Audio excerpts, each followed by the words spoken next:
Bon, bonjour Lionel. Bonjour. Première remarque, quand je t'ai eu au téléphone il y a quelques jours, tu m'as dit que tu avais la crève. C'est vrai. Ok, le lendemain, moi je l'avais. Alors je me suis dit, est-ce que ça se transmet par téléphone? Je sais pas, j'espère que non. C'était vraiment très marrant, mais vraiment, comme toi la crève. Maintenant ça va un petit peu mieux. J'espère que tu auras rien au genou, voilà. Alors, autre chose, en fait, tu es bruxellois. Je suis bruxellois, je suis né à Bruxelles, ouais. Là, tu vis à Toulouse.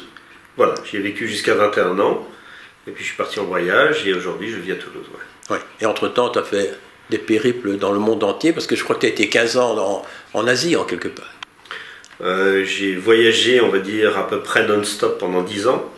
Après, je me suis basé 2 ans au Cambodge, qu'on a dû fuir, entre guillemets, parce que c'était très dangereux.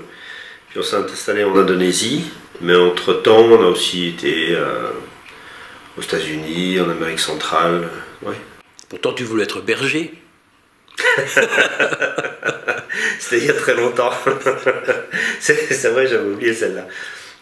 C'est exact. J'aimais beaucoup la montagne. Et voilà, j'avais envie d'être berger. Et puis, c'est vrai qu'à un moment, je me suis dit que ce serait peut-être pas facile de trouver une petite bergère. Donc, truc encore, je trouve marrant. En fait, ton bouquin que tu as sorti qui s'appelle « Et si c'était mieux là-bas », c'est ça? Oui, c'est exact. En fait, pourquoi ce titre? Enfin, on peut imaginer, mais... En fait, le titre d'origine, c'était Va plutôt en Amérique, on a de la famille là-bas.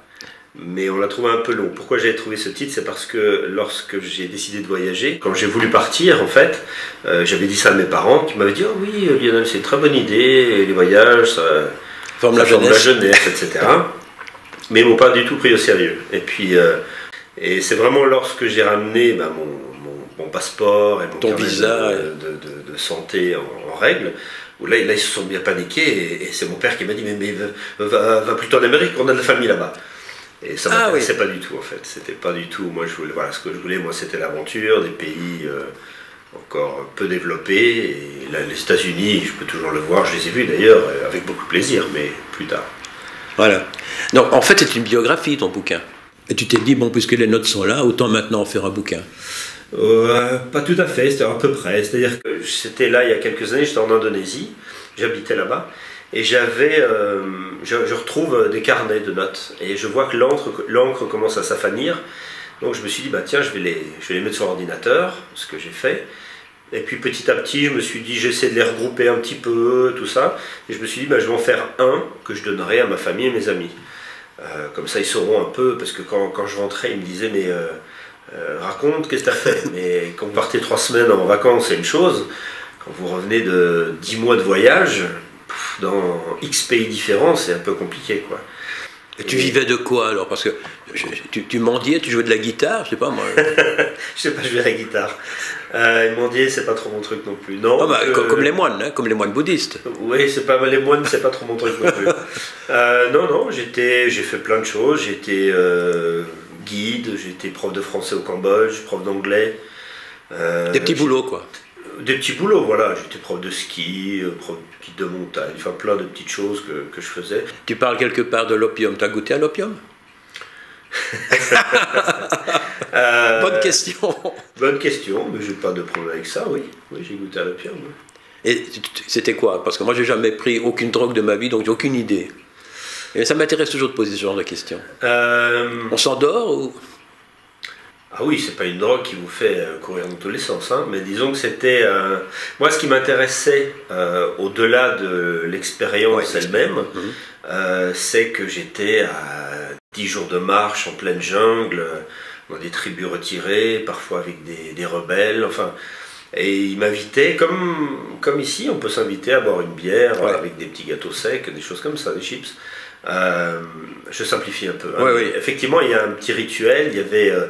vous êtes en plein milieu de la jungle, dans une paillote en bambou, et puis bon, bah, vous partagez cette pipe avec une vieille dame ou un vieux monsieur, il y avait tous ces trafics autour qui tournaient, mais oui, c'est pas mal, ouais.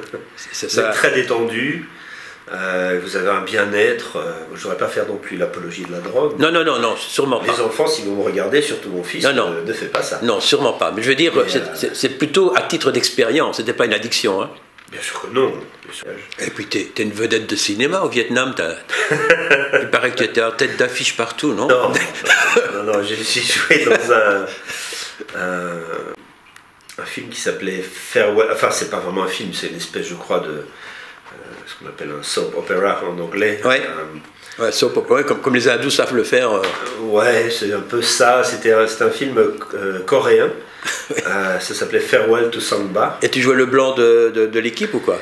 Non, on était plusieurs. Hein. Il y a plusieurs voyageurs. Ils cherchaient soit des civils, soit des soldats. Ah oui.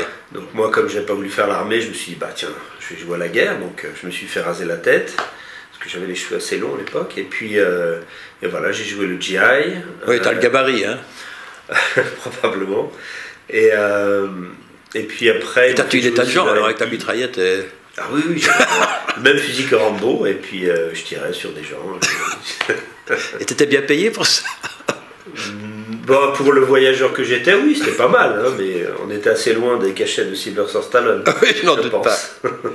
En fait, tout ce qu'on vient de dire, on le retrouve dans ton bouquin quelque part. Oui, certainement, et plus, bien sûr. Est-ce que tu es l'homme d'un seul livre, ou bien est-ce que tu peux devenir un jour un écrivain, entre guillemets? Peut-être. Honnêtement, je ne sais pas. Je me suis jamais posé la question.